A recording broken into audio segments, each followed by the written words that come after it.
You're listening to The Voluntary Life, where you can hear ideas for finding freedom in an unfree world.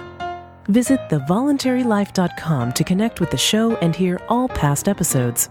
Here's your host, Jake. Hi, it's Jake here. Welcome to The Voluntary Life. This week's episode is about parenting.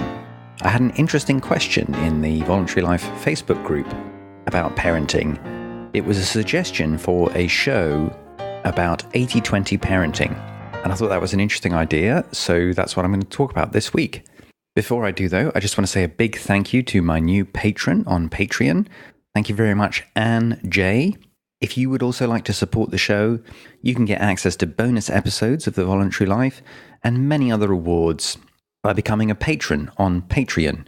You can find a link to that in the show notes and on my website, thevoluntarylife.com. And you can go directly to my Patreon page at patreon.com/thevoluntarylife. So onto this question about 80-20 parenting from a listener.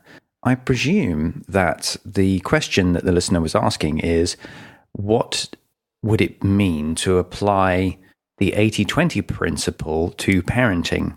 And I've Googled around and seen whether anybody else has written about this. And a couple of people have had this idea, but they've had very different interpretations of what the idea means. I read one blog article about 80-20 parenting where the author seems to have interpreted the idea that if you are a good parent 80% of the time, that's good enough. And 20% of the time, if you're not up to your own standards, then that's okay. So the way that she put it is, if we get 7 or 8 things right out of every 10, it's enough. And I think the article was mainly kind of making the argument, don't be so hard on yourself as a perfectionist, as a parent. That is not the 80-20 principle as I understand it. That's a different idea.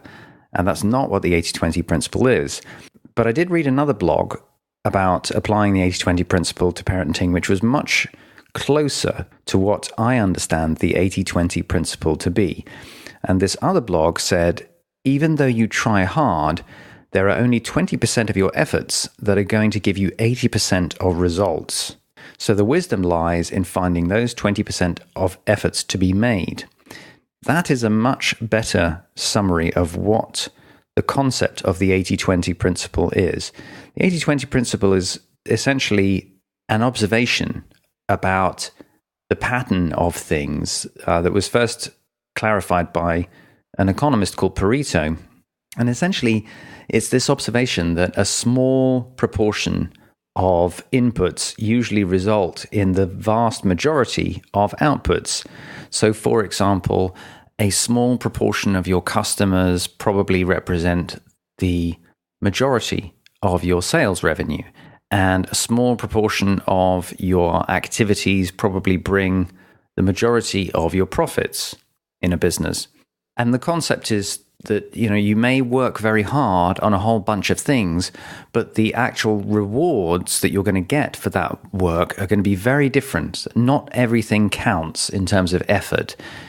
You get very different rewards or returns or impact from different activities. So if you can identify which activities give you way more bang for your buck, if you like, then you can be way more effective in your business. And if you applied this concept to parenting, then the idea would be that you might spend a lot of time and effort and money on different parenting-related activities. But in terms of the benefit to your child, then some of those activities are actually not going to benefit your child very well, and some are going to be really important for your child. So, as I said, I read this second blog post where somebody had tried to apply this idea of the 80-20 principle to parenting, and they did summarize the concepts of 80-20 principle very well, as far as I thought. And then I looked at what they thought that meant in terms of what things that you should do as a parent, and they had basically created a list of nice things to do. And these were things like remember the names of your child's best friends and talk about them with him. Another example was at least one of the parents should be at home when the child returns back from school, because that's the time when she needs to share her experiences the most. So this was just a list of specific things that you could do as a parent that this particular author thought were very important or beneficial for your child. And I found the list to be somewhat arbitrary. just seemed like a bunch of stuff that this particular author thought was nice for the child. So if you want to think about what things do you do as a parent that are far more important for your child's well-being, and which things have less impact, what can you do to identify those things in a way that isn't just arbitrary, that isn't just, oh, here's a list of nice things that I think for my child? Well, I was thinking about this question, and I was reminded of an empirical study about childhood experiences and their effects on people in later life, which is a very interesting study and very relevant for you if you are a parent, but also relevant for you even if you're not a parent. It's called the Adverse Childhood Experiences Study, or the ACE study. So I'm going to tell you a bit about the background to this study and explain the findings of the study and explain what its relevance is for everyone, for any adult, regardless of whether or not you have kids. But also, I think it's a very useful study if you're thinking about what actions you can undertake to have more positive impact on your child's life and what actions might be less impactful. And my main point is this: traumatic experiences in childhood, or adverse childhood experiences, have terrible effects on kids for the rest of their life. That's what this study that I'm about to tell you about shows. And the thing about these traumatic experiences or adverse experiences is that they're common, as we'll see. And not only are they common, but they're things that parents can avoid happening. Obviously, parents can't control everything that happens to their kids, and some traumatic experiences might happen that are outside your control. But this study is all about traumatic experiences that are in the control of the parents and are the responsibility of the parents. This study is about traumatic experiences that happen because of the actions of the parents. So it's the parents' responsibility in these cases, and the parents have the power through their actions to either let their kids experience these kinds of traumatic experiences or protect them from them. So they depend on the kind of parenting that you get. And some adverse childhood experiences are so widespread that they're not even seen as traumatic. So my main point is that protecting your child from adverse experiences is one of the most high impact things that you can do as a parent. In 80-20 terms, the parenting that you do to protect your child from adverse experiences or traumatic experiences is worth far more than other things that you do. So even if you are a very attentive parent in terms of some of these things that I mentioned, the other author who wrote about 80-20 parenting thinks are good, like even if you are there when your child comes home from school, that's not going to count for nearly as much as making sure that your child does not have adverse experiences that will have a very negative impact on them in later life. So although I've never thought about this question of 80-20 parenting quite in these terms, one answer that I think is a useful place to start is to say the thing that you can really do that has the most positive impact on your child is not abuse them and make sure that they're kept from having adverse experiences. And so the question is, well, what are adverse experiences and what do we mean by abuse? So let me tell you about this adverse childhood experiences study. This is a short summary from the Center for Disease Control website. The CDC has continued this study. The CDC says, the CDC Kaiser Permanente Adverse Childhood Experiences Study is one of the largest investigations of childhood abuse and neglect and later life health and well-being. The original ACE study was conducted at Kaiser Permanente from 1995 to 1997 with 2 waves of data collection. Over 17,000 HMO members from Southern California receiving physical exams completed confidential surveys regarding their childhood experiences and current health status and behaviors. The CDC continues ongoing surveillance of ACEs by assessing the medical status of the study participants via periodic updates of morbidity and mortality data. So that's a very brief overview of what the study is. It's a large statistical study looking at health outcomes, how healthy or sick people are, and comparing them to their childhood experiences to see what correlations there are between adverse childhood experiences and later health outcomes. And I'm going to read you a brief summary of the methods used. This is from the abstract to a scientific paper published about the study findings. I'll put all links to all this in the show notes. I'll skip over the beginning, but from the abstract of the study, here's some more details. 7 categories of adverse childhood experiences were studied: psychological, physical or sexual abuse, violence against mother, living with household members who were substance abusers, mentally ill or suicidal, or ever imprisoned. The number of categories of these adverse childhood experiences was then compared to measures of adult risk behavior, health status, and disease.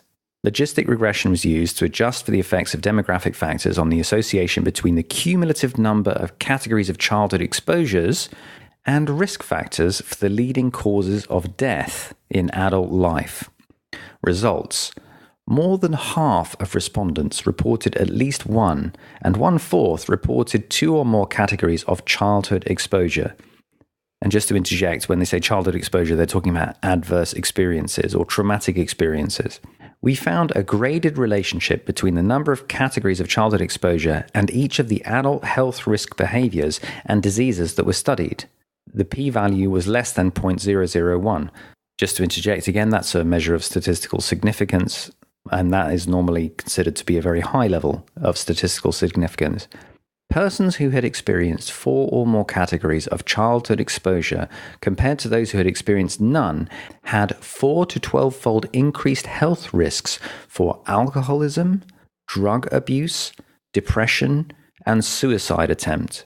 A 2 to 4-fold increase in smoking, poor self-rated health, 50 or more sexual intercourse partners, and sexually transmitted disease, and a 1.4 to 1.6-fold increase in physical inactivity and severe obesity. The number of categories of adverse childhood exposures showed a graded relationship to the presence of adult diseases, including ischemic heart disease, cancer, chronic lung disease, skeletal fractures, and liver disease. The 7 categories of adverse childhood experiences were strongly interrelated, and persons with multiple categories of childhood exposure were likely to have multiple health risk factors later in life.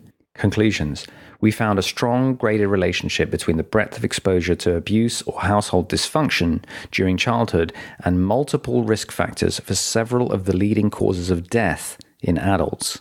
So, just to summarize what this academic publication is saying, it's saying that the more childhood adverse experiences you had, the more likely you are to exhibit a whole variety of poor health outcomes and early death.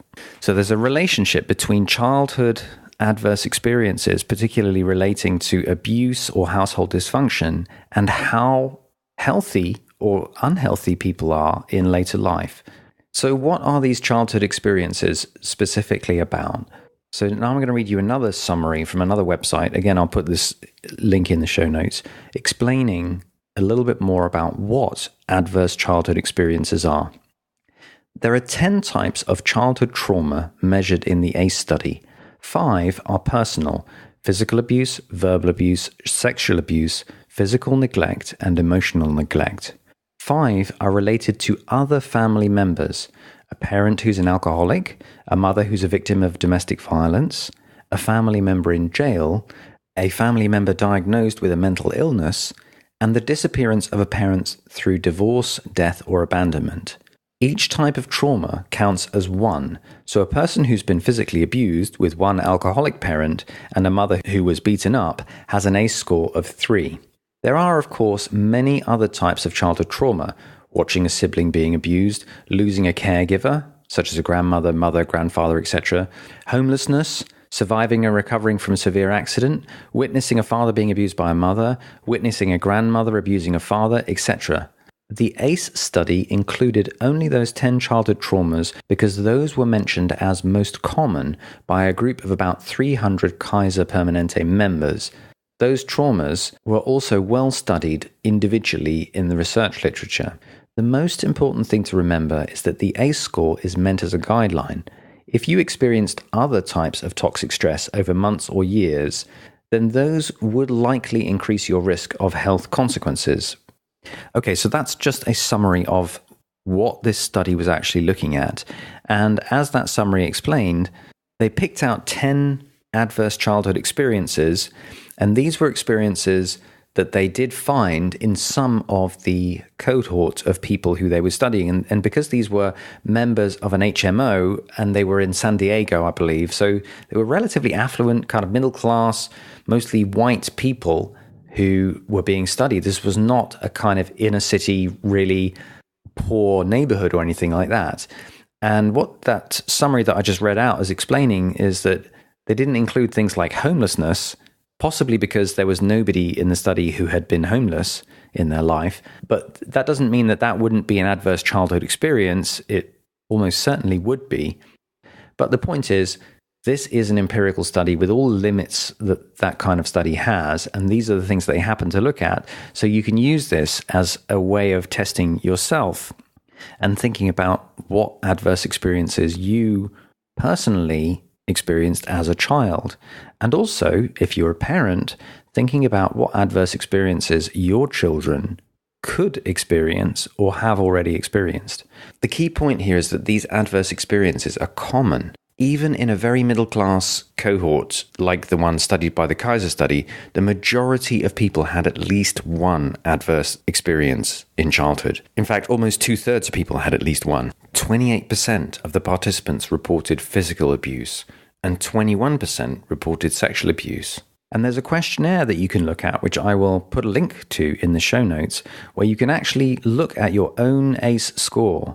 And the way that you do it is you simply answer the questions either with a no, in which case you get a 0 score for that particular question, or with a yes, in which case you register a score of 1. I will just briefly give you the questions now so that you know what kind of thing this study is dealing with. But I'll put a link in the show notes. So if you're interested, you can actually go through and look at this in more detail. So these questions are all about events that happened prior to your 18th birthday. Did a parent or other adult in the household often or very often swear at you, insult you, put you down, or humiliate you, or act in a way that made you afraid that you might be physically hurt? If no, then 0. If yes, then enter 1. Did a parent or other adult in the household often or very often push, grab, slap, or throw something at you, or ever hit you so hard that you had marks or were injured? If no, then 0. If yes, then enter 1. Did an adult or person of at least 5 years older than you ever touch or fondle you, or have you touched their body in a sexual way, or attempt or actually have oral, anal, or vaginal intercourse with you? If no, then enter 0. If yes, then enter 1.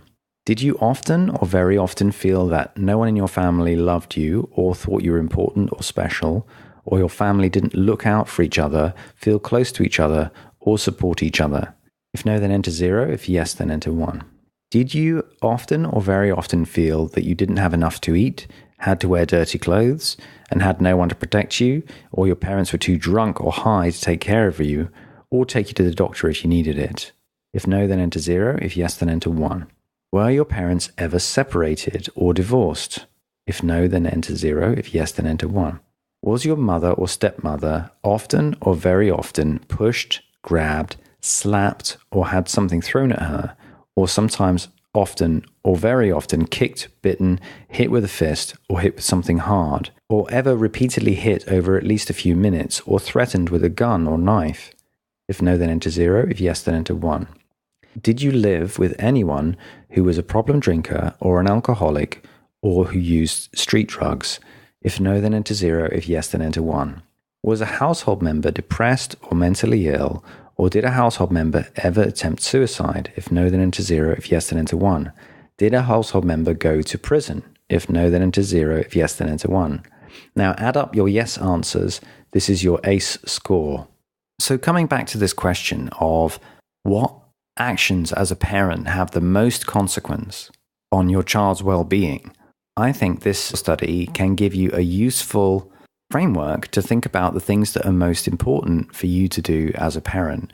So basically, the findings of this study are saying that if your child has adverse experiences, they are going to have disrupted neurodevelopment. Their brains are going to be stuck in fight or flight for long, extended periods of time because of the traumatic experiences that they experience. And that can lead to social, emotional, and cognitive impairment, which then leads to the adoption of health risk behaviors, which then leads to disease and disability and social problems and ultimately early death. So this is really important. The impact of adverse experiences in childhood can be very, very bad, and it leads to a greater risk of disease and early death.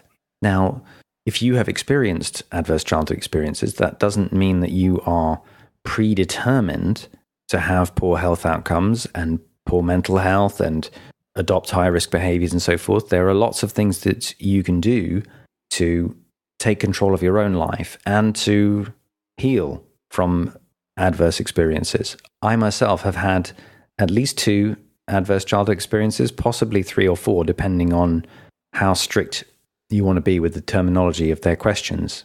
So I'm not saying that if you've had adverse experiences yourself, then you're predetermined to get bad health outcomes. But it is important to know that there's a strong statistical correlation between these things. And so it's something to be very aware of. And that means that if you do not protect your children from these adverse experiences, then you put them at a much greater risk of disrupted neurodevelopment, of social, emotional, and cognitive impairment, of high-risk behaviors, of disease, disability, and social problems, and ultimately of early death. So it's high-stakes stuff. And that's why I thought of this when coming to the question of 80-20 parenting, in terms of, what can you do as a parent that's going to make most impact on your child's well-being? My answer is protect your child from adverse experiences. So some of those things might seem obvious, like, for example, you have to protect your child from any sexual abuse, and you have to make sure that their boundaries are totally respected, their physical boundaries. So obviously don't abuse your child, and don't let anyone around your kids who could potentially abuse your child. The same goes for physical abuse. You have to make sure that nobody physically abuses your child, and I would argue that includes things like spanking. It includes psychological abuse. So to use the terms from the questionnaire, you want to make sure that nobody, including you, nobody is swearing, insulting, putting down or humiliating your kids, or acting in a way that might make them feel afraid of being physically hurt. There are other things that come from this study that I think are less obvious. I mean, for example, parents separating is an adverse childhood experience. So if you want to know what you can do that's going to have a really positive, beneficial impact for your kids, then stay together with your partner and work out your issues. I mean, obviously, if there is a risk of physical abuse or other abuse from your partner, then staying with them could actually put your children in danger. And I'm not suggesting that. But in so many cases of parents separating, they're not separating because of physical or emotional abuse. They're just separating because they want to break up. But if you do that, that's an adverse childhood experience for your kids.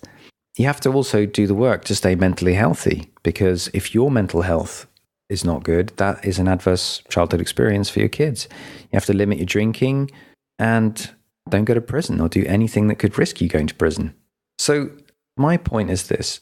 If you're putting a lot of effort into some of the things I mentioned in one of those articles about 80-20 parenting, like remembering the names of your children's friends and being there when your child comes home from school, if you're doing that, but there's someone in your household who is verbally abusive, or you're breaking up after having kids, or you're putting your children around people who are physically abusive, or even worse, sexually abusive, or you're not taking care of your mental health, then whatever you're doing, spending time, to do arts and crafts with your kid, that's going to have less impact than these really important things to do with protecting your child from adverse experiences. So that's my initial thoughts on this question of 80-20 parenting. My initial thought is, if you really want to know what makes a huge impact on the well-being of your kids, number one is protecting them from adverse experiences. And that includes some things that you might not have considered as being adverse. Like, for example, parents separating. I think there's a lot more that could be said about what has most beneficial impact as a parent, and what actions can you take, or what should you focus on as a parent to really benefit your kids most. I'd also like to do another episode with my wife about this, because I think it would be great to get her thoughts on this, but we couldn't record an episode together today. So we may return to this topic. But I also suggest, in case you found it interesting, to hear about the CDC Kaiser study on adverse childhood experiences. I recommend that you check it out. Have a think about your own adverse childhood experiences. If you had any, then it's definitely worth being aware of them and thinking about the impact that they may have had on you and what you can do to keep yourself healthy and to heal from those experiences, but also to think about what you can do to make sure that your own kids don't have any adverse experiences. That's the goal for me. I don't want my daughter to have any adverse childhood experiences at all. And that is by no means the end of my parenting. There's many other things that I consider to be very important to do, and many other things that I want to make sure that she does get. I'm going to make sure that she gets all the love and nurturing and support and attention and care that she needs. But in terms of high impact things that I can do, protecting her from adverse experiences is, I think, a very important thing to do as a parent. So I hope you found that interesting. I'd love to hear your thoughts. That's all for this week's episode. I'll be back next week with another episode. In the meantime, I hope you have a great week. Thank you for listening to The Voluntary Life. If you like this podcast, please show your support by becoming a patron of The Voluntary Life on Patreon. Your support will help to grow and improve the show, and you'll get access to a treasure trove of rewards, including bonus episodes. Visit thevoluntarylife.com to learn more.